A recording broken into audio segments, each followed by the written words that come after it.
ہسپتال کے کوریڈور میں وہ پاگلوں کی طرح بھاگتی جا رہی تھی۔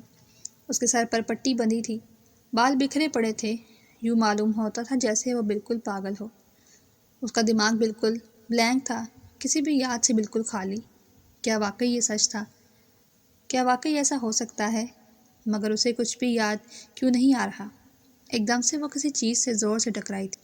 دماغ میں آندھیاں سے چلنے لگیں اور پھر اچانک آنکھوں کے سامنے اندھیرا چھا گیا، اور آنکھیں بند کرنے سے پہلے جو منظر اس نے دیکھا تھا اس میں اسی شخص کا چہرہ تھا جس نے تھوڑی دیر قبل اس کے سر میں بم پھوڑا تھا اور جس سے وہ بھاگ رہی تھی۔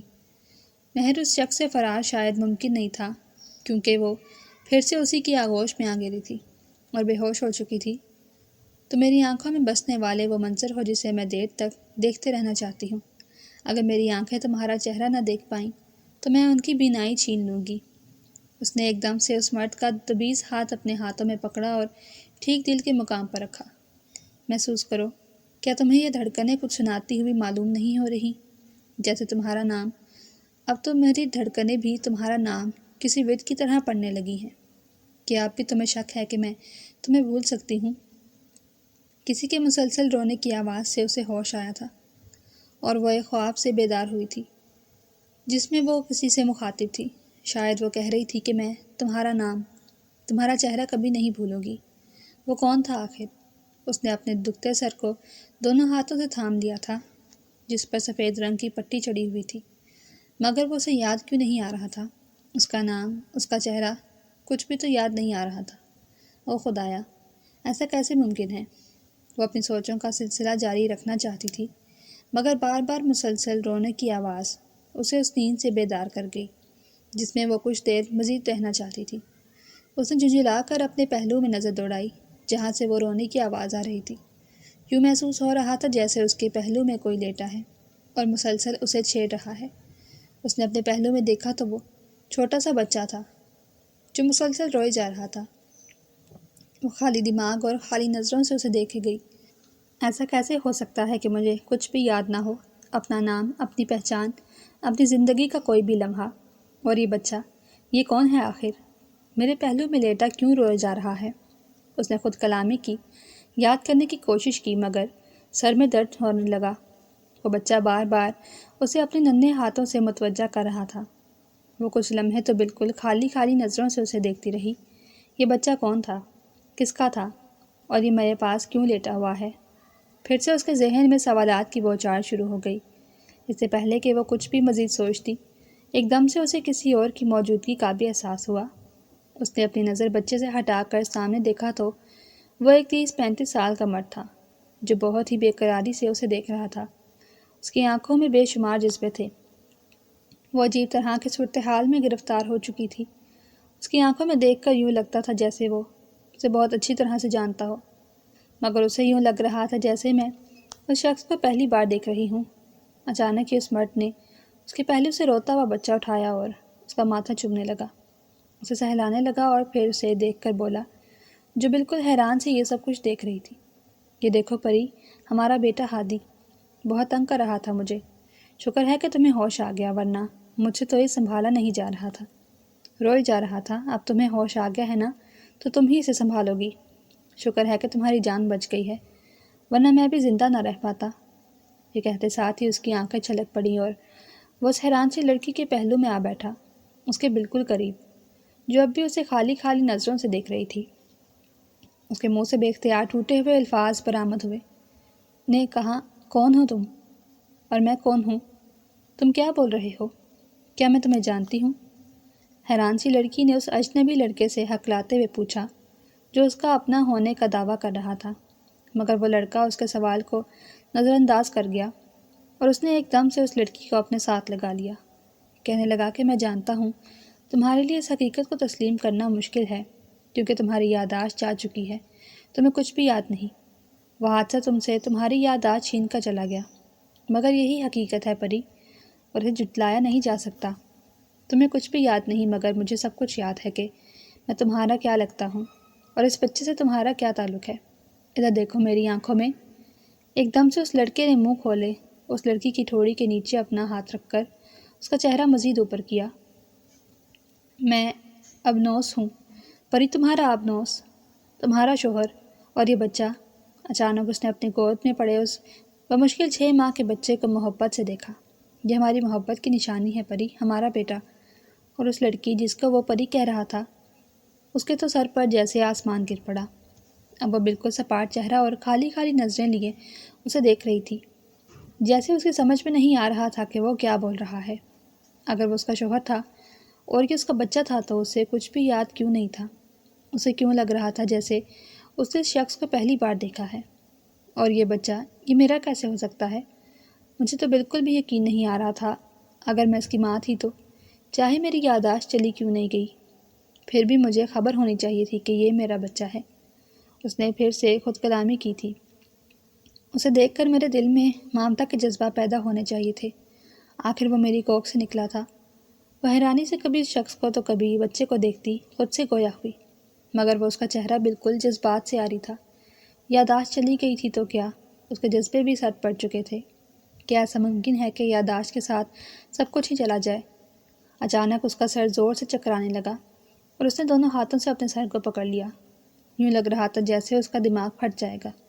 اچانک اس نے اپنی آنکھیں زور سے بند کر لیں اور کہنے لگی کہ تم جاؤ یہاں سے، ورنہ میں پاگل ہو جاؤں گی۔ لے جاؤ اس بچے کو بھی، میں تمہیں نہیں جانتی، نہ اس بچے کو جانتی ہوں۔ وہ ہذیانی انداز میں چلائی تھی اور آنکھیں بند کر کے لیٹ گئی۔ دماغ ابھی تک بالکل کورے کاغذ جیسا تھا، جس پر ماضی کا ایک بھی لفظ رقم نہ تھا۔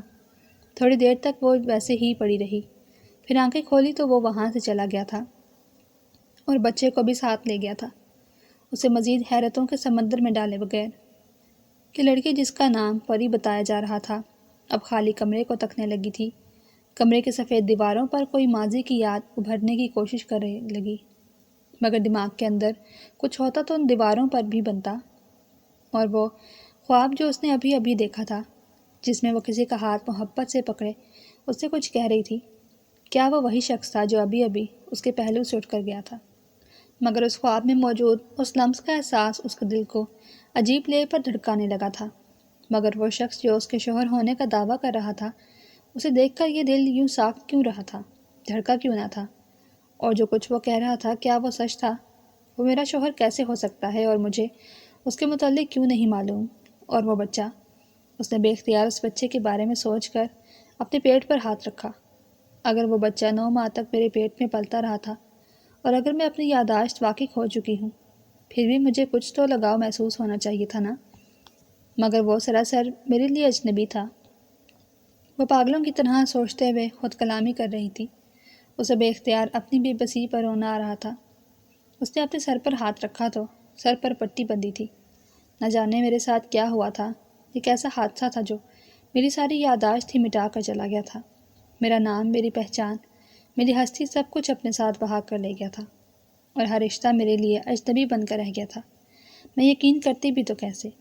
وہ روتے ہوئے خود کلامی کیے جا رہی تھی، اور پھر اچانک اس کی آنکھوں کے سامنے وہی اندھیرا سا چھانے لگا۔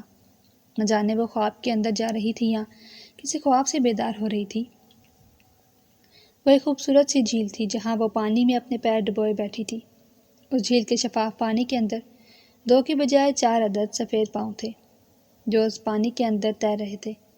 یہ میرے لیے سب سے خوبصورت تحفہ ہے جو تم نے اس پردے پر مجھے دیا۔ لڑکی چہرے پر مسکراہٹ سجائے اپنے پہلو میں بیٹھے لڑکے سے مخاطب تھی، جو شاید اس کی جانب دیکھ کر مسکرایا تھا۔ اور مجھے بھلا اپنی برتھ ڈے کا کیسا گفٹ چاہیے؟ کیا تم جاننے میں دلچسپی رکھتی ہو؟ لڑکے نے شرارت سے سوال کیا۔ کیا تو وہ جھیم گئی اور کہا کہ جانتی ہوں، مگر اس حوالے سے میں کچھ نہیں کر سکتی۔ جب تک میری گریجویشن مکمل نہ ہو جائے ماما میری شادی نہیں کریں گی، اس لیے صبر سے کام لو۔ لڑکی نے اس لڑکے کے مچلتے جذبات پر جیسے پن باندھنے کی کوشش کی۔ مگر میں ان سے ریکویسٹ کروں گا اور انہیں میری بات ماننا پڑے گی۔ لڑکا بضد تھا، ہر حال میں اس لڑکی کو اپنانا چاہتا تھا۔ اچھا چلو دیکھتے ہیں پھر تمہاری ریکویسٹ میں کتنا دم ہے۔ اس لڑکی نے اسے چیلنج کیا اور شفاف پانی کو ذرا سا اپنا ہاتھ میں لیا اور لڑکے کے چہرے پر چھڑک کر وہاں سے بھاگنے لگی۔ لڑکا اب اس کے پیچھے بھاگ رہا تھا۔ وہ اپنا بدلہ کسی اور انداز سے وصول کرنا چاہتا تھا۔ اچانک ہی لڑکی کا پیر پھسلا اور وہ گیلی گھاس پر پھسلتی دور جانے لگی۔ لڑکے نے ایک جست لگائی اور عین اس لڑکی کے اوپر آ گیا۔ دونوں کی دھڑکنیں آپس میں ٹکرانے لگیں اور جیسے ہی دونوں کی نظریں آپس میں ملنے لگیں۔ اچانک سے منظر دھندلا ہونے لگا، جیسے ہر چیز روئی کے گالے کی مانند اڑتی آسمانوں کی طرف جا رہی ہو، اور پھر بے اختیار اس نے اپنی آنکھیں کھول دی۔ حقیقت کی دنیا میں واپس آ چکی تھی، جس میں اس کی کوئی پہچان نہ تھی۔ اس سے گزشتہ زندگی اس خواب کی حقیقت میں رہ گئی، اور وہ یہ سمجھنے سے قاصر تھی کہ وہ خواب سے جاگی تھی یا حقیقت سے جاگ کر خواب کے اندر داخل ہوئی تھی۔ اس کا سر ابھی بھی بھاری تھا۔ اس بار وہ ایک کمرے میں تھی۔ وہ بہت ہی کشادہ اور خوبصورت کمرہ تھا۔ وہ کچھ دیر تک تو خالی خالی سی نظریں چھت کو گھورتی رہی، پھر دماغ ذرا سا جاگا تو اسے ایک دم سے جھٹکا سا لگا۔ وہ بیڈ پر سے اٹھ کر بیٹھ گئی۔ ارد گرد دیکھا تو کمرہ بالکل خالی تھا۔ ایک لمحے کے لیے جیسے وہ سکتے میں رہ گئی، کیونکہ کمرے کے سامنے دیوار پر ایک بڑا سا فریم آویزا تھا، جس میں وہ دلہن بنی ایک خوبصورت پوز میں کھڑی تھی، اور اس کے ساتھ کھڑا ہونے والا کوئی اور نہیں، وہی اجنبی تھا جو ہاسپٹل میں اس سے ملا تھا اور جو اس کے شوہر ہونے کا دعویٰ کر رہا تھا۔ وہ تصویر میں مسکرا کر اس لڑکی کی جانب دیکھ رہا تھا، اور لڑکی بھی جواباً آنکھوں میں ڈھیروں محبت لیے اسے دیکھ رہی تھی، مگر صرف تصویر میں۔ حقیقت تو اس میں آنکھیں جیسے پھٹی کی پھٹی رہ گئی تھیں۔ کیا یہ وہی شخص تھا جسے اس نے ابھی خواب میں دیکھا تھا؟ اس نے ذہن پر زور دیا، مگر اس کی شبیہ اس کے ذہن میں کہیں نہ تھی۔ بس ایک احساس تھا، مگر اس تصویر میں نظر آنے والے شخص کو دیکھ کر وہ احساس بھی کہیں کھو سا جاتا تھا۔ مجھے اپنا اتنا اہم دن کیوں یاد نہیں تھا؟ آخر میرے ساتھ زندگی اتنا بڑا مذاق کرے گی، میں نے کبھی سوچا نہ تھا۔ میں اپنے ہی شوہر کو پہچان نہ پائی تھی۔ میں کس قدر بدقسمت لڑکی تھی۔ اگر یہ شوہر میرا تھا تو یقیناً وہ بچہ بھی میرا ہی ہوگا۔ ایک دم سے جیسے ہی میرے دماغ میں یہ خیال آیا، میں بے چین ہو گئی۔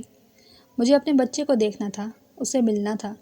شاید حادثے نے میری ساری یادداشت مٹا دی تھی، اور میں بالکل شرمندہ تھی اپنے بچے سے اور اپنے شوہر سے کہ میں ان کی محبت کو ان کی آنکھوں میں دیکھ نہ سکی اور انجان بن گئی۔ اس سے پہلے کہ میں بیڈ سے نیچے اترتی اور ننگے پاؤں ہی دوڑتی ہوئی کمرے سے باہر جاتی، اچانک کمرے کا دروازہ کھلا اور کوئی اندر داخل ہوا۔ وہ کوئی اور نہیں بلکہ میرا اپنا ہی شوہر تھا، جسے میں پہچان نہ پائی۔ وہ خوبصورت اور وجیح مرد قدم قدم چلتا میرے قریب آ رہا تھا، اور میں بالکل ساکت سی بیڈ پر بیٹھی تھی۔ دل بھی جیسے بالکل ساکت پڑا تھا۔ وہ خواب والا احساس کہیں نہ تھا۔ وہ شخص جو میرا شوہر ہونے کا دعویٰ کر رہا تھا، اور جس کی آنکھوں میں میرے لیے صرف اور صرف محبت تھی اور شدت تھی، وہ میرے قریب آیا، میرے پہلو میں بیٹھا اور میرے بال میرے کانوں کے پیچھے رستا ہوا کہنے لگا۔ میری پری کو ہوش آ گیا، اور یقیناً تم جان گئی ہوگی کہ میں اب تمہارے لیے اجنبی نہیں ہوں، بلکہ تمہارا اپنا شوہر ہوں۔ یہ کہتے ساتھ ہی اس نے میرے ماتھے پر بوسہ دیا، جس سے میرے گال دہکنے لگے۔ میں بالکل ٹرانس کسی کیفیت میں اسے دیکھ رہی تھی۔ مجھے لگ رہا تھا جیسے میں اس مرد سے زندگی میں پہلی بار ملی ہوں۔ بھلا ایسا بھی کبھی ہوتا ہے کہ جسے آپ اتنا پیار کرتے ہوں، ماضی میں جس کا ساتھ پانے کے لیے مچلے ہوں، ایک دم سے وہ آپ کے سامنے حال میں آئے اور آپ اس سے انجان بن جائیں۔ آپ اس کے لیے اپنے دل میں کوئی نرم گوشہ محسوس ہی نہ کر پائیں۔ ایسا بھی ہوتا ہے بھلا؟ اس کے ساتھ بھی کچھ ایسا ہی ہو رہا تھا، مگر اس نے اپنے شوہر کو دیکھ کر زبردستی مسکرانے کی کوشش کی۔ وہ کچھ لمحے اسے بغور دیکھتا رہا، کہنے لگا کہ تمہیں نئی زندگی ملی ہے، ورنہ جس طرح سے تمہارا ایکسیڈنٹ ہوا تھا، میں تو بالکل پاگل ہو گیا تھا۔ جس لڑکی کو پانے کے لیے میں اس قدر تڑپا تھا، اور جب اسے زندگی میں شامل کر لیا تو ہماری ہستی بستی زندگی کو نہ جانے کس کی نظر لگ گئی کہ تم پورے 3 مہینے کوما میں رہی تھی، اور پھر تمہیں ہوش آیا تو کچھ بھی یاد نہیں تھا۔ یہ میرے لیے کسی صدمے سے کم نہیں تھا کہ تمہیں میری ساری محبت اور چاہت فراموش ہو چکی ہے، مگر پھر بھی میں نے شکر ادا کیا کہ تم زندہ تو ہونا۔ رہی بات اس محبت اور چاہت کی، تو وہ میں تمہیں اتنی زیادہ دوں گا کہ ماضی کی ساری کمیاں پوری ہو جائیں گی، اور جو پل ہماری محبت کے تم فراموش کر چکی ہو وہ پھر سے زندہ ہو جائیں گے۔ اتنے دنوں سے تم سے دور تھا، اب خود کو سنبھالنا مشکل ہو گیا ہے۔ تمہیں پتہ ہے پری، میں نے تمہیں پانے کے لیے کتنی جنگیں لڑی ہیں، تمہارے گھر والوں سے، اپنے گھر والوں سے، اور پھر تمہارا ہاتھ پکڑ کر اپنی ایک نئی دنیا بسائی ہے۔ اور ہماری محبت کی نشانی ہمارا بیٹا عبدالہادی، وہ پیدا ہوا تو تم اس قدر خوش تھی اور مکمل تھی، کہہ رہی تھی کہ مجھ جیسی خوش قسمت انسان اس دنیا میں کوئی نہیں جسے سب کچھ مل گیا، اور میں تم سے کہتا تھا کہ خوش قسمت تو میں ہوں جسے تم ملی ہو پری۔ یہ کہتے ساتھ ہی وہ پری کے ساتھ پیار بھری گستاخیاں کرنے لگا۔ پری کے دل کے تار ہلنے لگے تھے اور اسے جیسے یقین سا ہونے لگا تھا کہ یہی میرا محبوب شوہر ہے، جس سے شاید ماضی میں اس نے محبت کی تھی اور جس کے نام تک سے ابھی تک واقف نہیں تھی۔ اس نے جیسے پری کی آنکھوں کے سوال بوجھ لیے، کہنے لگا کہ میں تمہارا آبنوس ہوں پری، اس نام کو تعویذ کی طرح گلے میں لٹکا لو تاکہ تمہیں کبھی نہ بھولے۔ یہ کہتے ساتھ ہی اس نے پری کو اپنی باہوں میں جکڑ بیڈ پر لٹا دیا۔ اس کا والہانہ پن پری کو رگوں میں خون کی گردش تیز کر رہا تھا اور سوئی ہوئی محبت پھر سے بیدار ہونے لگی تھی، مگر اس سے پہلے کہ آبنوس پری کو خود میں مکمل گم کر لیتا، اچانک اس کے لبوں سے نکلا عبدالہادی، تو وہ ایک دم سے ٹھہر گیا۔ کہنے لگا کیوں نہیں، ہادی ہمارا بیٹا ہے اور وہ سو رہا ہے، کیوں نہ اس کے جاگنے سے پہلے ہم تھوڑا سا پیار کر لیں، تھوڑی سی محبت بھری مستی کر لیں۔ کتنے دنوں سے ترسا ہوا ہوں میں تمہارے ساتھ کے لیے، تم کیا جانو کہ تمہارے بغیر میں نے اس بیڈ پر کیسے راتیں کاٹی ہیں۔ وہ پری کے کانوں میں اپنی محبت کے رس کھول رہا تھا اور پری اس کی مخمور آواز کے نیچے دب سی گئی تھی۔ پھر اس نے پری سے اپنی والہانہ محبت کا اظہار کیا تو پری کا انگ انگ مہکنے لگا۔ وہ اپنے ماضی کے بارے میں کچھ نہیں جانتی تھی، مگر اس وقت وہ بہت خوش تھی، بہت مطمئن تھی۔ آبنوس کی سنگت نے اسے ایک نئی زندگی بخشی تھی اور وہ زندگی میں جینا چاہتی تھی۔ آبنوس اور ہادی کے ساتھ پری نے ایک نئی دنیا بسا لی تھی۔ وہ پری کو ہر بات یاد دلا رہا تھا، ہر اس جگہ پر لے کر جا رہا تھا جہاں پر اس نے قیمتی وقت گزارا تھا۔ پری نے اس جھیل پر جانے کی فرمائش کی جسے وہ خواب میں دیکھ چکی تھی۔ آبنوس کچھ لمحے اسے خاموشی سے دیکھے گیا اور پھر کہنے لگا کہ تمہیں جھیل اور گہرے پانیوں سے ڈر لگتا ہے پری، میں تمہیں پھر سے کھونا نہیں چاہتا۔ پری حیرت سے اسے دیکھنے لگی۔ اگر ایسی بات تھی تو وہ خواب کیا جھوٹ تھا، فریب تھا۔ وہ پھر سے شش و پنج میں پڑ گئی تھی۔ اس نے آبنوس سے اپنے ماں باپ کے بارے میں پوچھا تو وہ افسردہ سا ہو گیا اور اپنی نظریں جھکا لی۔ پری اسے دیکھ کر جیسے اندر تک دہل گئی، اپنے دل پر ہاتھ رکھ لیا، کہا کیا بات ہے آبنوس، میں ان سے ملنا چاہتی ہوں، پلیز مجھے ان کے پاس لے جاؤ۔ تو اس نے افسوس سے سر ہلایا، کہنے لگا آئی ایم سوری پری، میں تمہیں یہ خبر سنانا نہیں چاہتا تھا کیونکہ تم پہلے ہی بہت صدمے میں تھی، مگر سچائی کو تم سے چھپانا بہت بڑی زیادتی ہوگی۔ اصل میں تمہارے ماں باپ تمہاری شادی کے بعد امریکہ شفٹ ہو گئے تھے، اور جب انہوں نے تمہارے حادثے کی خبر سنی تو پہلی فلائٹ پر لاہور آ رہے تھے کہ فلائٹ کریش ہو گئی اور وہ آبنوس نے بات کو ادھورا چھوڑا اور پری بالکل فرش پر بیٹھتی چلی گئی، اپنے بال مٹھیوں میں بھینچ لیے اور زاروں کی طرح رونے لگی۔ آبنوس نے پری کو اپنے ساتھ لگا لیا، اس کا سر چومنے لگا، کہنے لگا پری کاش کہ میں تمہارا یہ غم ہلکا کر سکتا، مگر میری جان میرے پاس اور کوئی چارہ نہ تھا تمہیں بتانے کے علاوہ، بس صبر سے کام لو۔ ادھر میری طرف دیکھو، میں تمہارا آبنوس ہوں اور ہمارا بیٹا ہادی جس کے لیے تمہیں جینا ہے، ہمیں اپنی ایک نئی دنیا بسانی ہے، مجھ سے وعدہ کرو کہ آج کے بعد تم کبھی نہیں روگی۔ وہ پری کے گال چومنے لگا، پھر اس کا ماتھا چومنے لگا، کہنے لگا میرا بس چلے تو تمہارے وجود کے اندر سے ہر غم نکال لوں، اور میں تم سے وعدہ کرتا ہوں کہ وقت کے ساتھ ساتھ تم سنبھل جاؤ گی۔ پری نے اس کے سینے میں سر چھپا لیا اور پھوٹ پھوٹ کر رونے لگی۔ کتنی بدنصیب لڑکی تھی وہ، جسے اپنے ماں باپ کی شکل تک یاد نہ تھی۔ وہ اپنے ماں باپ کے غم سے بالکل ٹوٹ کر رہ گئی تھی، مگر آبنوس نے اسے سنبھال لیا تھا۔ وہ اس کا اتنا زیادہ خیال رکھتا تھا جیسے چھوٹے بچوں کا رکھا جاتا ہے۔ بہت جلدی پری اپنے غم سے نکلنے لگی تھی، مگر پری نے اس سے ضد کرنی شروع کر دی تھی کہ مجھے اپنے ماں باپ کے گھر جانا ہے، شاید مجھے کچھ یاد آ سکے۔ کہنے لگا وہ کراچی میں رہتے تھے، میں بہت جلد تمہیں وہاں لے کر جاؤں گا، تم پریشان مت ہو۔ آبنوس نے پری کو تسلی دی اور اسے اپنے ساتھ لگا لیا اور اسے چھوٹے بچوں کی طرح پچکارنے لگا۔ پری کو کبھی کبھار آبنوس اجنبی لگتا بھی تھا تو اس کی محبت کے آگے وہ سب کچھ یقین کرنے پر تیار ہو جاتی تھی کہ جو کچھ آبنوس نے اسے کہہ دیا وہی سچ ہے۔ آبنوس کے ماں باپ یہیں لاہور میں رہتے تھے۔ ایک دن آبنوس کی امی پری سے ملنے اس کے گھر آئی تھیں۔ وہ بہت ہی زیادہ ملنسار اور اچھے دل کی تھیں، پھر کہنے لگیں کہ خدا کا شکر ہے کہ تم بالکل ٹھیک ہو، ورنہ میرا بیٹا تو بالکل پاگل ہو گیا تھا تمہارے پیچھے، اگر تمہیں ہوش نہ آتا تو وہ بھی اپنے ہوش کھو دیتا۔ وہ تم سے بے انتہا محبت کرتا ہے پری، اور پری کی طرف دیکھ کر مسکرانے لگی۔ پری کے دل میں ایک سرشاری سی بڑھ گئی تھی، تھوڑی بے چینی تھی تو وہ بھی ختم ہو گئی تھی۔ آبنوس جب بھی آفس سے واپس لوٹتا پری کے ساتھ چپک جاتا اس سے اپنی والہانہ محبت کا اظہار کرتا۔ یوں لگتا تھا جیسے اس کی محبت کبھی کم نہیں ہو سکتی، حالانکہ ان کا ایک بیٹا بھی تھا، مگر اس کی محبت میں بے انتہا والہانہ پن تھا۔ کبھی کبھی پری اس سے کہتی کہ آبنوس، کیا ہو گیا ہے تمہیں؟ تم تو مجھ سے یوں پیار جتاتے ہو جیسے نئی نویلی دلہنوں کے ساتھ پیار جتاتے ہیں۔ اور وہ پری کی زلفوں کے ساتھ چھیڑخانی کرنے لگتا، کہنے لگتا کہ میرے لیے تو تم ہر دن ایک نئی پری بن کر سامنے آتی ہو۔ میری محبت، میرا والہانہ پن، میرا جنون کبھی بھی تمہارے لیے کم نہیں ہوگا۔ اور وہ کچھ لمحے آبنوس کو دیکھتی رہتی، کیونکہ پری اس سے اس قدر محبت نہیں دے پاتی تھی جس قدر وہ دیتا تھا، اور اسے شرمندگی ہوتی تھی، نہ جانے وہ اسے اپنا ہو کر بھی پرایا پرایا سا کیوں لگتا تھا۔ اور عبدالہادی، وہ تو پری کے پاس آتے ہی زور زور سے رونے لگتا تھا۔ پری اسے سارا سارا دن سنبھالنے میں ہلکان ہو جاتی، مگر وہ صرف گھر کی آیا کے پاس ہی بہلتا تھا، جسے پری کے کوما میں جانے کے بعد آبنوس نے ہادی کی کیئر ٹیکر کی حیثیت سے رکھا تھا۔ ہادی اس کے ساتھ بہت خوش رہتا تھا۔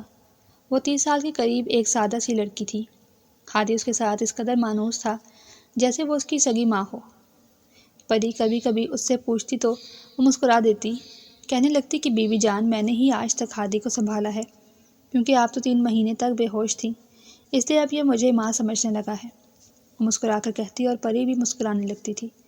وقت یوں ہی گزرنے لگا تھا اور پری اپنی زندگی میں بہت مطمئن رہنے لگی تھی۔ کبھی کبھی اسے ماضی کے حوالے سے بہت پریشانی ہوتی تھی اور وہ چیخنے چلانے لگتی تھی۔ اسے خود سمجھ نہیں آتا تھا کہ اسے کیا ہو گیا ہے۔ سب کچھ مصنوعی اور اجنبی سا لگنے لگتا تھا، اور پھر آبنوس ہی پری کو سنبھالتا تھا۔ جب وہ رات کے وقت کسی برے خواب سے جاگ جاتی تھی اور چلانے لگتی تھی، وہ پری کو اپنے سینے میں بھینچ لیتا اور اس کے سارے خوف دور ہو جاتے۔ اسے بڑے ہی عجیب و غریب سے خواب آتے تھے، جن میں آبنوس کہیں نہیں ہوتا تھا، بلکہ عجیب طرح کے لوگ ہوتے تھے جن کو اس نے آج تک نہ دیکھا تھا۔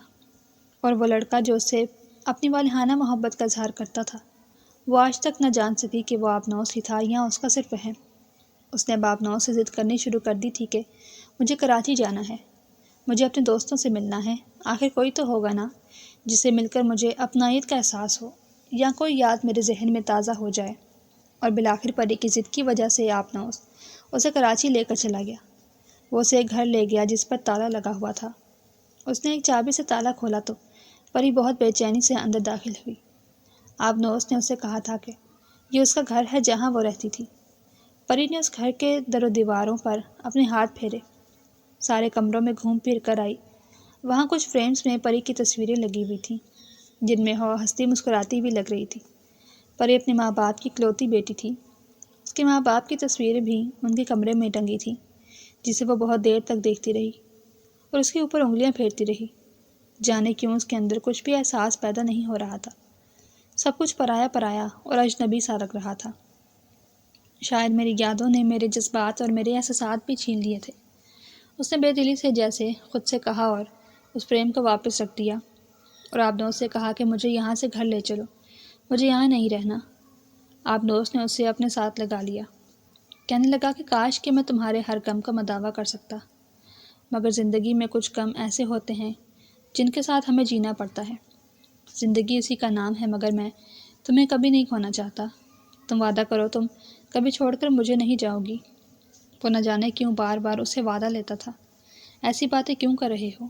میں بھلا تمہیں چھوڑ کر کہاں جاؤں گی؟ تم ہی تو واحد سہارا ہو میرے جینے کا، ورنہ اب تک تو میں مر چکی ہوتی۔ پری نے جیسے آبنوس کو تسلی، آبنوس اسے واپس لاہور لے کر آ گیا اور اپنے ماں باپ کے گھر لے آیا۔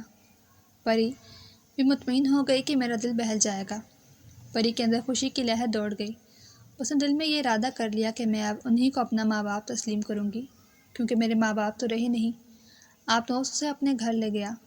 آبنوس کی ماں جو پہلے بھی پری سے ملنے آئی تھی، پری کو دیکھ کر بہت خوش ہوئی اور اس سے خوش دلی سے ملی تھی۔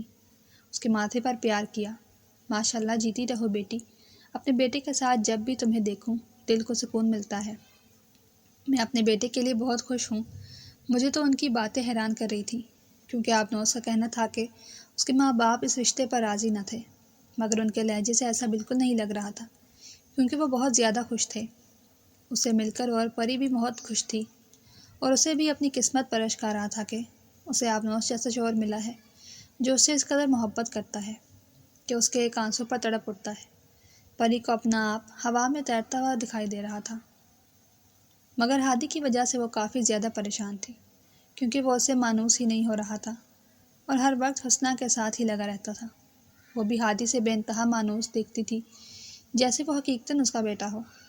مگر اب پری ہادی کو اپنے ہی کمرے میں سلانے لگی تھی۔ وہ اپنے بیٹے سے مانوس ہونا چاہتی تھی، اسے خود سے مانوس کرنا چاہتی تھی، مگر پری نے محسوس کیا کہ آبنوز کو یہ بات اچھی نہیں لگی کہ وہ ہادی کو اپنے ساتھ سلا رہی ہے۔ وہ رات کو تنگ کرتا تو آبنوز کہتا کہ اسے حسنہ کو دے آؤ، وہی سے سنبھالے گی، جان تم کیوں ہلکان ہوتی ہو۔ وہ اسے بچوں کی طرح پچکارتا، مگر پری پر ضد تھی۔ آبنوز کیا ہو گیا ہے، تم باپ ہو اس کے ساتھ ہم اٹیچمنٹ شو نہیں کریں گے تو کیسے یہ مانوس ہوگا بھلا ہمارے ساتھ۔ اور آبنوز نہ چاہتے ہوئے بھی خاموش ہو جاتا تھا۔ جب وہ بہت زیادہ رونے لگتا تو اچانک ہی حسنہ کمرے میں داخل ہو جاتی، کہنے لگتی کہ بی بی جان اسے میرے حوالے کر دیں، یہ آپ کو پریشان کر رہا ہے، یہ میرے ساتھ ہی سو جائے گا، آپ ریلیکس ہو کر سو جائیں۔ وہ جیسے لجاجت سے کہتی تھی، پری نہ چاہتے ہوئے بھی ہادی کو اس کے حوالے کر دیتی۔ نہ جانے ہادی کو کیا تھا، وہ اپنی ماں کو ہی پہچاننے سے انکار کر رہا تھا، اور آبنوز کی تو جان میں جان آتی۔ وہ پھر سے پری کے ساتھ چپکنے لگتا، اسے اپنی باہوں میں بھر لیتا اور تسلی دیتا اور اپنے ساتھ لگا کر سلا دیتا۔ کہنے لگتا کہ آج کل کے بچے ماؤں سے زیادہ ان پروفیشنل کیئر ٹیکر سے مانوس ہوتے ہیں، اس لیے تم زیادہ پریشان مت ہو، کیونکہ ماں تو تم ہی ہو اس کی۔ مگر نہ جانے کیوں پری کو ہر وقت بے چینی گھیرے رکھتی تھی۔ لگ رہا تھا جیسے وہ اپنے محور سے ہٹ گئی ہو اور زبردستی کسی دوسرے محور کے ارد گرد گردش کر رہی ہو۔ کبھی کبھی وہ اتنا سوچتی کہ اس کا دماغ معاف ہونے لگتا اور وہ چکرا کر فرش پر گرتی، بے ہوش ہو جاتی۔ بے ہوشی کی حالت میں اسے عجیب و غریب سے مناظر دکھائی دیتے۔ وہ مانوس سا لڑکا اس کا ہاتھ تھامے ساحل سمندر پر چہل قدمی کر رہا ہوتا اور پری اس کی سنگت میں بہت مکمل ہوتی تھی۔ حیرت کی بات تو یہ تھی کہ وہ اسے کسی اور نام سے پکارتا تھا، مگر جب اس کی آنکھ کھلتی تو اس کا چہرہ اور وہ نام ذہن سے مکمل مٹ چکے ہوتے۔ ایک رات تو ایسے ہی اسے خواب آیا، وہ ایک دم اٹھ بیٹھی، پسینے سے اس کا جسم بھیگا ہوا تھا۔ آبنوز گہری نیند سو رہا تھا، ورنہ وہ پری کے جاگنے سے فوراً جاگ جاتا تھا۔ پری نے اسے اٹھانا مناسب نہیں سمجھا، اسے بہت پیاس لگی تھی۔ وہ آہستہ سے اٹھی اور دروازہ کھول کر نیچے لاؤنج میں آنے لگی۔ لاؤنج میں نیم اندھیرا تھا۔ اس سے پہلے کہ وہ لائٹ جلاتی اور فریج کی طرف جاتی، اسے کسی کی سرگوشیوں کی آواز سنائی تھی، جیسے کوئی فون پر بات کر رہا ہو۔ پری نہ چاہتے ہوئے بھی دروازے کے پاس کھڑی ہو کر کان لگا کر سننے لگی۔ بھلا حسنہ اس وقت جاگ کر کیا کر رہی تھی اور کس سے باتیں کر رہی تھی؟ اسے تجسس نے آ گھیرا اور یہی تجسس اس پر حقیقتوں کے ایسے در کھولنے لگا کہ اسے اندازہ نہیں تھا۔ حسنہ شاید اپنے شوہر سے بات کر رہی تھی کہ کہہ رہی تھی کہ میں تو یہاں پر بہت بری پھنسی ہوں۔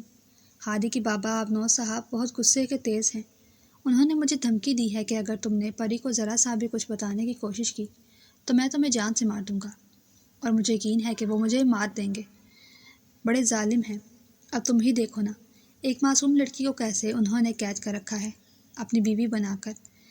اس کی یادداشت کیا چلے گی؟ آبنوز صاحب نے تو اسے ایک نئی کہانی ہی سنا دی ہے، ہادی کو بھی اس کا بیٹا بنا دیا۔ میں تو اپنے ہادی کو کسی کو ہاتھ بھی نہ لگانے دوں، مگر مجبوری ہے، کیا کروں؟ یہ کہتے ساتھ ہی اس نے ہادی کا ماتھا چوما تھا۔ پری کھڑکی کے سوراخ سے دیکھ رہی تھی اور اس کا پورا جسم تھر تھر کانپ رہا تھا۔ یہ میں کیا سن رہی تھی؟ اتنا بڑا دھوکہ ہوا تھا میرے ساتھ۔ وہ ایک دم سے منہ پر ہاتھ رکھ گئی۔ اس سے پہلے کہ وہ چکرا کر نیچے گر پڑتی، اس نے جلدی سے کسی چیز کا سہارا لیا، مگر پھر بھی نیچے گر پڑی۔ کھڑکی کے پاس رکھا گملہ فرش سے ٹکرا کر ٹوٹ گیا تھا اور آواز سے حسنہ ایک دم حواس باختہ ہو گئی، مگر شاید وہ باہر کھڑی پری سے زیادہ حواس باختہ نہیں تھی، جسے ساری حقیقت کا علم ہو چکا تھا۔ اس سے پہلے کہ وہ کمرے سے نکلتی، پری نے جلدی سے دروازہ کھولا، کمرے میں گھس گئی، دروازہ زور سے بند کر دیا۔ حسنہ تو ایک دم سے بکھلا گئی، کہنے لگی بی بی جی آپ یہاں، آپ کو کچھ چاہیے؟ اسے لگا شاید پری ہادی کو لینے آئی ہے، مگر پری نے اسے دونوں کندھوں سے پکڑ کر جھنجھوڑا تھا۔ میں سب کچھ سن چکی ہوں جو تم فون پر کہہ رہی تھی، مجھے سچ سچ بتاؤ کہ حقیقت کیا ہے، میں کون ہوں، کہاں سے آئی ہوں، اور آپ نوز میرا کیا لگتا ہے؟ حسنہ پری کی باتیں سن کر بالکل سانس لینا بھول گئی تھی۔ دیکھو حسنہ، اگر تمہیں اپنی زندگی پیاری ہے نا تو مجھے سچ سچ بتا دو۔ تم نے مجھے جھوٹ بولا تو میں ہادی کو ہمیشہ کے لیے تم سے دور کر دوں گی، تمہیں اس گھر سے نکلوا دوں گی، کیونکہ آبنوز تو میری ہر بات مانے گا، مگر تم سے تمہارا بچہ چھین لے گا۔ پری نے اسے دھمکی دی اور یہ کہتے ساتھ ہی اس نے ہادی کو جھپٹا تھا۔ اور حسنا کے ضبط کے پیمانے چھلک پڑے۔ وہ پھوٹ پھوٹ کر رونے لگی۔ اس نے ہادی کو اپنے سینے سے لگا لیا، کہنے لگی معاف کر دو، ہم غریب لوگ ہیں۔ آبنو صاحب نے ہمیں اس ڈرامے کا حصہ بنایا۔ میں تو آبنو صاحب کے ماں باپ کے گھر میں کام کرتی تھی اور شروع سے ہی آبنو سے ڈرتی تھی، کیونکہ وہ غصے کے بڑے تیز تھے، بڑے ہی جذباتی۔ اس کے ماں باپ بھی اس کے لیے پریشان تھے۔ اسے ایک لڑکی سے عشق ہو گیا تھا، مگر وہ لڑکی اسے گھاس تک نہ ڈالتی تھی۔ میں اکثر ہی سنتی تھی کہ آبنوس اس لڑکی کو پانے کے لیے اسے گھر تک گیا تھا۔ جب اسے معلوم ہوا کہ اس لڑکی کی منگنی ہو چکی ہے اور وہ بہت جلد اپنے منگیتر کے ساتھ رخصت ہونے والی ہے، تو آبنوس صاحب تو بالکل پاگل ہو گئے تھے۔ ان کا بس نہیں چل رہا تھا کہ کیا کر ڈالیں۔ ایک دن وہ شراب پی کر گھر سے نکلے تو پھر کافی عرصے تک واپس نہ آئے۔ جب 3 ماہ بعد گھر واپس آئے تو انہوں نے مجھے کہا کہ تم اپنے بچے کو لے کر میرے فلیٹ میں آ جاؤ اور جیسا میں تمہیں کہوں ویسا ہی کرنا۔ خبردار جو تم نے پری کو سچائی بتانے کی کوشش کی، ورنہ میں تمہیں جان سے مار دوں گا۔ وہ مجھے بڑی مشکل سے ملی ہے، میں اسے کھونا نہیں چاہتا، اس لیے تمہیں منہ مانگی قیمت دوں گا۔ اور میں تو غریب تھی، مجبور تھی، اگر ان کی بات نہ مانتی تو وہ مجھے مار ڈالتے، اس لیے مجھے ماننا پڑا۔ مگر آپ پر بڑا ترس آتا ہے جی، کیسے آبنو صاحب نے آپ کو الو بنا رکھا ہے۔ شاید آپ ہی وہ لڑکی ہیں جس کے لیے وہ پاگل پن کی حد تک جانے کو تیار تھے۔ اور میں نے تو یہی سنا تھا کہ آپ اپنے منگیتر کے ساتھ کہیں جا رہی تھیں اور آبنو صاحب کی گاڑی کے ساتھ آپ کی ٹکر ہو گئی۔ نہ جانے آپ کے منگیتر کا کیا بنا، مگر آپ کے سر میں گہری چوٹ آئی تھی اور آپ اپنی یادداشت کھو بیٹھی تھی، اور اسی چیز کا فائدہ آبنوس نے اٹھایا۔ حسنا کے منہ سے سچائی سن کر میرے ذہن میں دھماکے ہونے لگے تھے۔ اتنا بڑا مذاق میری زندگی کے ساتھ اس شخص نے کیا تھا۔ ایک دم سے مجھے اس شخص سے نفرت ہونے لگی تھی، اور وہ جو خواب میں مجھے نظر آتے تھے دراصل وہی میرے اپنے تھے۔ وہ لڑکا جو مجھے بار بار پکارتا تھا وہی تو تھا میرا منگیتر۔ کیا وہ زندہ تھا یا مر گیا؟ اور میرے ماں باپ کون تھے؟ وہ پھر سے اپنے اندر کے سوالوں سے جنگ کرنے لگی۔ ان سب سوالوں کے جواب اسے بس ایک ہی طریقے سے مل سکتے تھے۔ حسنا اس کے پاؤں میں گر گئی، کہنے لگی مجھے معاف کر دیں خدا کے لیے، آبنو صاحب کچھ مت بتائیے گا، میں آپ کی منت کرتی ہوں۔ پری نے حسنا کو دونوں کندھوں سے تھام لیا اور کہا کہ تم پریشان مت ہو، تمہیں کچھ نہیں ہوگا۔ اسے تسلی دے کر وہ واپس کمرے میں آئی اور آہستہ سے بیڈ پر لیٹ گئی۔ اسے اب اس شخص سے گھن آ رہی تھی جس نے پری کا شوہر ہونے کے دعوے کیے تھے۔ سامنے فریم میں لٹکی تصویر، اس پر بھی پری کو یقین نہیں تھا، کیونکہ وہ بھی اس ڈرامے کا حصہ تھی۔ اب اسے اندازہ ہوا تھا کہ اس کے احساسات نہیں مرے تھے، وہ زندہ تھے، جو اپنوں کو ہی دیکھ کر مچلنے لگیں گے۔ رات یوں ہی اس کی آنکھوں میں کٹ گئی۔ صبح ہوتی ہی پری جلدی سے اٹھی اور باہر چلی گئی۔ آبنوس اس کے پیچھے پیچھے چلا آیا، اسے پیچھے سے پکڑ لیا، اپنے قریب کیا، کہنے لگا کیا بات ہے میری جان کا آج موڈ آف لگ رہا ہے؟ کیا پھر سے کوئی خواب دیکھ لیا تھا؟ مجھے کیوں نہیں جگایا؟ وہ پری کے کان میں سرگوشی کر رہا تھا۔ پری نے آہستہ سے اسے خود سے دور کیا، کیونکہ اسے آبنوس کیسے دھوکے باز اور فریبی انسان سے نفرت محسوس ہو رہی تھی، مگر لبوں پر مسکراہٹ سجائے کہا کہ میں ممی لوگوں کے پاس جا رہی ہوں، تم تو سارا دن گھر میں ہوتے نہیں ہو، میں بور ہوتی رہتی ہوں، مجھے جاتے ہوئے وہاں چھوڑ جانا۔ کہنے لگا ہادی تو ہوتا ہے نا تمہارے ساتھ، بوریت کیسی؟ ارے ہادی تو زیادہ تر حسنا کے پاس ہی رہتا ہے، میرے پاس آئے تو روتا رہتا ہے۔ میں حسنا اور ہادی کو بھی اپنے ساتھ لے کر جاؤں گی، کیونکہ حسنا کے ساتھ یہ بہلا رہے گا۔ آبنوس مسکرا دیا، کہنے لگا کہ ٹھیک ہے، تیار ہو جاؤ، میں تمہیں ڈراپ کر دوں گا۔ اس نے پری کے ماتھے پر بوسہ دیا، وہ نہ چاہتے ہوئے بھی مسکرا دی اور گاڑی میں بیٹھ کر آبنوس کے ماں باپ کے گھر آ گئی۔ اس کے پاس موبائل فون نہیں تھا اور نہ ہی اسے کبھی ضرورت محسوس ہوئی تھی۔ جب آبنوس اسے چھوڑ کر چلا گیا تو پری اس کی ممی کے پاس بیٹھ گئی۔ جو بھی تھا، آبنوس کی امی ایک کافی ملنسار عورت تھی۔ پری کو کافی دیر غور سے دیکھتی رہی، کہنے لگی کہ آبنوس میرا بیٹا بہت جذباتی ہے، جس کو ایک بار پسند کر لے اسے پا کر ہی رہتا ہے۔ حالانکہ میں نے دوسرے بہت منع کیا تھا کہ پریشا کے گھر والے نہیں مان رہے، تم باز آ جاؤ، مگر نہ جانے اس نے 3 ماہ میں ایسا کیا کیا، ایسا کیا جادو چلایا تم پر کہ تم اس کی ہو گئی۔ وہ مسکرا رہی تھیں اور پری کو اندازہ ہو گیا کہ آبنوس کی ماں بھی اس کی چالوں سے بے خبر ہے۔ ایک دم سے وہ پھوٹ پھوٹ کر رونے لگی، وہ پریشان ہو گئی۔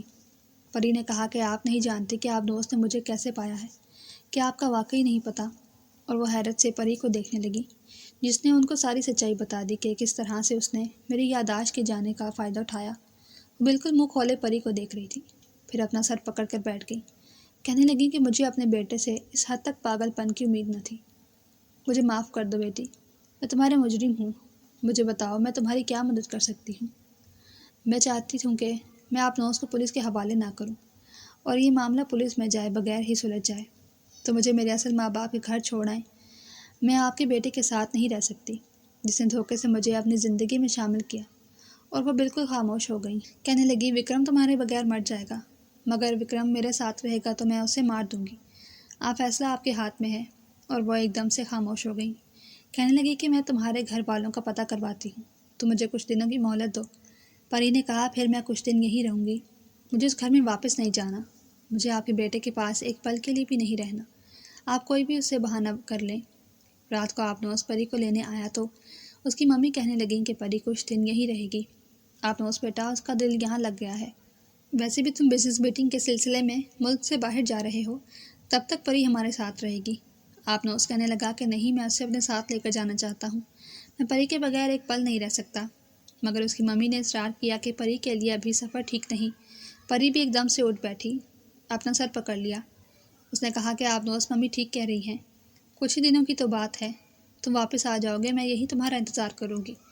مجھے ہائٹ فوبیا ہے، مجھے یوں لگتا ہے جیسے میں جہاز میں بیٹھوں گی تو پھر سے کسی حادثے کا شکار ہو جاؤں گی۔ ایک دم سے وہ رونے لگی۔ آپ نوز جلدی سے اس کے پاس آیا، پری کے آنسو صاف کیا، اس کا ماتھا چوما۔ کہنے لگا میں تو بھول گیا، مجھے معاف کر دو، مگر کیا کروں، تم سے ایک لمحے کے لیے بھی دوری برداشت نہیں کر سکتا۔ پری نے مسکراتے ہوئے کہا کہ کبھی کبھی اپنوں سے دور رہنا پڑتا ہے، مجبوری میں ہی صحیح، اور وہ مسکراتا ہوا چلا گیا۔ پری نے جیسے سکھ کا سانس لیا تھا اور آپ نوز کی ممی کی طرف بڑھی۔ اس نے کہا کہ مجھے ابھی اور اسی وقت اپنے گھر جانا ہے، خدا کے لیے مجھے لے جائیں۔ پری کی آنکھوں کی التجا وہ بے بسی سے دیکھتی رہی۔ کہنے لگی کہ میرا بیٹا مجھے کبھی معاف نہیں کرے گا۔ پری نے کہا کہ میں بھی آپ کے بیٹے کو کبھی معاف نہیں کروں گی، اور میں اگر اس کے ساتھ رہوں گی تو اس کی زندگی جہنم بنا دوں گی، اسے جیل میں سڑنا پڑے گا۔ کیا آپ کو اپنے بیٹے کی زندگی پیاری نہیں ہے؟ پری نے انہیں دھمکی دی تو وہ خاموش ہو گئی۔ اگلے ہی دن وہ اسے گاڑی میں بٹھا کر روانہ ہو گئی۔ پری کے دل میں بہت ہی زیادہ بے چینی تھی۔ وہ جلد از جلد اپنے ماں باپ سے ملنا چاہتی تھی، جن سے وہ اتنے عرصے دور رہی۔ نہ جانے ان کا کیا حال ہوگا، اور میرا منگیتر، کیا وہ زندہ ہوگا؟ اگر زندہ نہ ہوا تو، یہ سوچتے ہوئے اس کا دل زور سے دھڑکا تھا۔ اتنے میں گاڑی ایک بڑے سے گیٹ کے سامنے لے گئی۔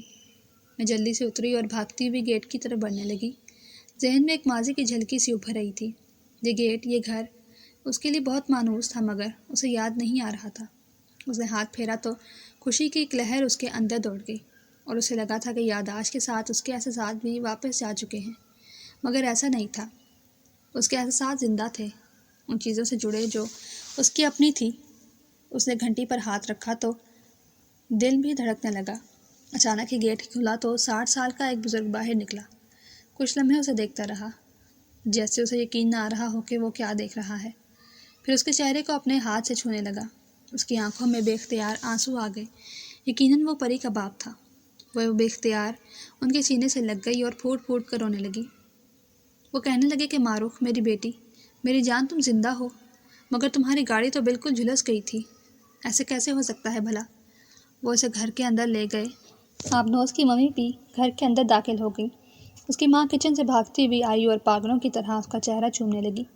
کہنے لگی میری ماہی، میں کوئی خواب تو نہیں دیکھ رہی، تم زندہ کیسے ہو سکتی ہو؟ اتنا بڑا معجزہ کیسے ہو سکتا ہے؟ اور ماروخ اب سمجھی تھی کہ خواب میں اس کا یہی نام پکارا جاتا تھا، جو اٹھتے ساتھ ہی اس کے ذہن سے محو ہو جاتا تھا۔ اس کی آنکھوں میں آنسو تھے، مگر آبنوز کی ماں بول پڑی اور سب کچھ بتا دیا۔ شاید اسے اندازہ ہو چکا تھا کہ آبنوز نے کیا کھیل کھیلا تھا۔ اس نے ماروخ کی گاڑی کا ایکسیڈنٹ کروا کر اسے وہاں سے نکالا تھا، اور گاڑی دور کھائی میں جا گری تھی اور تباہ ہو گئی تھی۔ اسے آگ لگ گئی تھی۔ ایک جلی ہوئی لاش بھی ساتھ رکھی گئی تھی تاکہ ماہی کے ماں باپ کو یقین ہو سکے کہ وہ ماہی ہی تھی۔ اتنی لمبی پلاننگ کی تھی اس نے ماہی کو پانے کے لیے، جو اسے ٹھکرا چکی تھی۔ آخر وہ اس قدر ظالم کیسے ہو سکتا ہے؟ ماروخ کو پہلے سے زیادہ اسے نفرت محسوس ہونے لگی۔ آبنوز کی ماں نے سب سے معافی مانگی اور کہا کہ میں وعدہ کرتی ہوں کہ میرا بیٹا کبھی بھی دوبارہ آپ کی بیٹی کو تنگ نہیں کرے گا، ہم اسے لے کر کہیں دور چلے جائیں گے۔ یہ کہتے ساتھ ہی وہ وہاں سے چلی گئیں۔ یہ گھر اسے اپنا اپنا سا لگ رہا تھا۔ بار بار ماضی کی کوئی یاد اس کے ذہن میں لہراتی اور اس کا دل زور سے دھڑکنے لگتا، اور پھر اچانک ہی وہ اس کے سامنے آ گیا۔ کسی کے خواب میں وہ اپنی یادداشت کھونے کے بعد بھی دیکھتی رہتی تھی۔ کچھ دیر تو وہ ماہی کو دیکھتا رہا، بالکل ٹرانس کی کیفیت میں، اور پھر ایک آنسو اس کی آنکھ سے گرا۔ کہنے لگا ماہی، مار ہی ڈالا تھا تم نے تو مجھے، میں تمہارے لیے کتنا تڑپا ہوں، میں نے تمہارے لوٹ آنے کی کتنی دعائیں کی ہیں کہ کاش تم واپس لوٹ آؤ، کیونکہ مجھے یقین نہیں تھا کہ وہ لڑکی تم نہیں تھی جس کی لاش وہاں سے نکلی تھی۔ میں اپنی ماہی کو جانتا ہوں، دھوکہ نہیں کھا سکتا تھا، اور دیکھو آج تم میرے سامنے کھڑی ہو بالکل زندہ سلامت۔ وہ پاگلوں کی طرح ماہی کی جانب بڑھا اور اسے بے اختیار چومنے لگا۔ ماہی کا دل بھی اس کی جانب کھینچا چلا جا رہا تھا۔ بے شک وہ یہ محبت تھی جو ماہی کے اندر اس کے لیے موجود تھی، اور اس کی محبت کی یادداشت نہیں کھوئی تھی، مگر اچانک کچھ یاد آنے پر وہ زور سے اسے جھٹک گئی۔ کہنے لگی، دور رہو مجھ سے، میں تمہارے قابل نہیں ہوں۔ جس ماہی سے تم محبت کرتے تھے شاید اس کا دامن اب داغدار ہو گیا ہے۔ کیا تم اس ماہی کو اپنا دو گے؟ کیونکہ میری یادداشت کے ساتھ ساتھ میری عزت بھی چلی گئی ہے۔ ماہی ساروں کی تار ہو رہی تھی۔ عفان کچھ لمحے تو اسے دیکھتا رہا۔ ان دونوں کے درمیان 4 قدم کا فاصلہ تھا، مگر ماہی کو یہ فاصلہ میلوں کا لگ رہا تھا۔ اور پھر عفان اچانک وہ 4 قدم طے کر کے ماہی کے روبرو آیا، اس کا ہاتھ تھام کر اسے اپنے سینے سے لگا لیا۔ کہنے لگا، محسوس کرو ان دھڑکنوں کو، کیا تمہیں لگتا ہے کہ یہ دل اب تمہارے لیے اجنبی ہو گیا ہے؟ اور جس شخص نے تمہارے ساتھ یہ سب کچھ کیا ہے، میں اسے چھوڑوں گا نہیں، میں اسے تڑپا تڑپا کر ماروں گا، اور جس نے تمہیں تکلیف پہنچائی ہے وہ ساری عمر تکلیف میں گزارے گا۔ یہ کہتے ساتھ ہی عفان نے ماہی کو اپنے سینے میں بھینچ لیا۔ آئندہ کبھی بھی ایسی بات نہ کرنا ماہی، کیونکہ ذرا سا داغ لگنے پر محبت میلی نہیں ہو جاتی۔ اگر کوئی انسان آپ سے محبت کرتا ہے تو اس کا ظرف اتنا بڑا ہونا چاہیے۔ میں تم سے وعدہ کرتا ہوں کہ تمہیں کبھی بھی اس بات کا طعنہ نہیں دوں گا، کیونکہ تم بالکل بے قصور ہو۔ وہ ماہی کا چہرہ دونوں ہاتھوں میں تھام کر اسے چومنے لگا، اور ماہی کے دل میں جیسے اندر تک سرشاری بھر گئی تھی۔ عفان کی محبت نے اس کی روح کو چھو لیا تھا۔ آج وہ خود کو بالکل مکمل سمجھ رہی تھی۔ عفان اب ایک لمحے کے لیے بھی ماہی سے دور نہیں رہ سکتا تھا، اس لیے اس نے اسی رات کو ماہی کو اپنے نکاح میں لے لیا تھا۔ نکاح بہت سادگی سے ہوا تھا۔ عفان کے نکاح میں آنے کے بعد ماہی کو لگا جیسے اس کی ذات کے سارے خلا پر ہو گئے ہوں، اور وہ خود کو ہلکا پھلکا محسوس کر رہی تھی۔ جو بے چینی اس کے دل اور روح کو گھیرے ہوئے تھی وہ اب ختم ہو چکی تھی، مگر اسے یہ خوف بھی تھا کہ اگر آپ نوس دوبارہ اس کی زندگی میں آ گیا، نہ جانے وہ کیا کرے گا۔ وہ پھر سے عفان کو ماہی سے چھیننے کی کوشش کرے گا۔ عفان نے اسے تسلی دی تھی کہ اب کبھی وہ تمہارے سامنے نہیں آئے گا، کیونکہ میں اس سے اس کے ہر گناہ کا بدلہ لوں گا۔ ایک رات ماہی اپنے کمرے میں سو رہی تھی کہ اچانک اس کے گھر کے باہر گولیوں کے چلنے کی آواز آئی۔ ایک دم سے وہ ہڑبڑا کر اٹھ بیٹھی۔ اس کا دل زور سے دھڑک رہا تھا۔ کھڑکی کا پردہ سرکا کر نیچے کا منظر دیکھا تو اس کے پیروں تلے سے جیسے زمین سرک گئی، کیونکہ آبنوس نیچے کھڑا گارڈ کے ساتھ بحث کر رہا تھا کہ اسے اندر گھسنے دیا جائے، مگر گارڈ اسے اندر نہیں آنے دے رہا تھا۔ اس نے گارڈ کی طرح پستول تانی اور خونخوار نظروں سے اسے دیکھ رہا تھا، جیسے وہ اسے ختم کر دے گا اگر اسے ماہی سے نہیں ملنے دیا گیا تو۔ اوپر اپنے کمرے میں کھڑی ماہی تھر تھر کانپ رہی تھی۔ وہ کسی بھی صورت آبنوس کا سامنا نہیں کرنا چاہتی تھی۔ اس سے پہلے کہ وہ عفان کو فون ملاتی، اچانک ہی پولیس موبائل کے سائرن باہر بجنے لگے، اور دیکھتے ہی دیکھتے پولیس کی گاڑیاں اس کے گھر کے باہر کھڑی ہوئی، اور آبنوس کو کوئی بھی موقع فرار دیے بغیر اسے ہتھکڑیاں پہنا کر لے گئی۔ ماہی کی تو جان میں جان آ گئی تھی، مگر پولیس کو اطلاع کس نے دی تھی اسے سمجھ نہیں آ رہی تھی۔ اچانک اس کے موبائل پر کال آنے لگی۔ فون کان سے لگایا تو عفان کی آواز اس کی سماعتوں میں گونجی تھی۔ کہنے لگا، میں کب سے تمہارے گھر پر پہرا لگائے بیٹھا ہوں کہ کب وہ تم تک پہنچے گا اور میں اسے پکڑ لوں گا، اور آج دیکھو وہ پکڑا گیا۔ تمہیں بالکل بھی پریشان ہونے کی ضرورت نہیں ہے، وہ ہمارے درمیان کوئی آبنوس نہیں آئے گا، اور میں بہت جلد تمہیں رخصت کر کے اپنے گھر لے جاؤں گا، کیونکہ اب مزید انتظار کرنا میرے لیے بہت مشکل ہو چکا ہے۔ اور یوں ماہی اپنے عفان کی دلہن بن کر اس کے کمرے میں اس کے سیج سجائے بیٹھی تھی۔ اس کے دل میں کوئی وہم یا وسوسہ نہ تھا، صرف اور صرف سکون تھا اور اطمینان تھا، کیونکہ سچی محبت پا کر انسان کی روح تک میں سکون اتر آتا ہے۔ عفان کمرے میں داخل ہوا تو ماہی کی طرف دیکھ کر مسکرانے لگا۔ اس کے چہرے پر بھی آج صرف اور صرف اپنی محبت کو فتح کرنے کی جیت رکم تھی۔ ان دونوں کی نظریں آپس میں ملی تو وہ دونوں ہی مسکرانے لگے تھے۔ عفان نے ماہی کے ہاتھ پکڑ کر اپنی آنکھوں پر لگائے۔ کہنے لگا کہ شاید تم اپنا ماضی بھول چکی ہو، مگر میں کوئی بات نہیں بھولا۔ میں تمہیں ہر وہ منظر یاد دلاؤں گا جس میں تم سے محبت کا اقرار کیا تھا اور ساتھ نبھانے کی قسمیں کھائی تھیں، تمہاری زندگی کو رنگوں اور خوشیوں سے سجانے کا عہد باندھا تھا، اور آج وہ لمحہ آ گیا ہے۔ آج تمہیں کوئی بھی مجھ سے دور نہیں کر سکتا۔ یہ کہتے ساتھ ہی اس نے ماہی کو اپنے آپ میں سمو لیا، اور ان دونوں کے جسم آج ایک جان بن چکے تھے۔ محبت سے بڑا طاقتور جذبہ اس دنیا میں کوئی بھی نہیں ہوتا، اور جسے سچی محبت مل جائے اس کے چہرے پر ایسی ہی خوشی رقم ہوتی ہے جیسی آج ماہی کے چہرے پر تھی۔